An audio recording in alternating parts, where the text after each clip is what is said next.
dito katulad na nakikita nyo sa typical ng mga manicurista na ganon. No.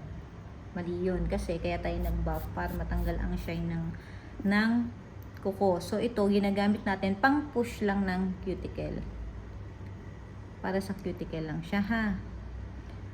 Never na tayong gagawa ng mga old na nagpa-filing ng buong kuko. Nakakasira kasi siya ng nail bed. Nararamdaman mo yung pag-push ko? Pinupush lang natin yung excess mo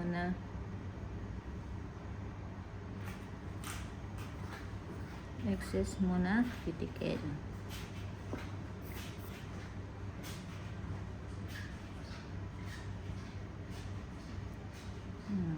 Ramdam mo?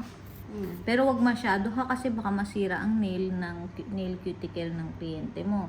So kumbaga inaangat lang natin yung mga unwanted na dry skin.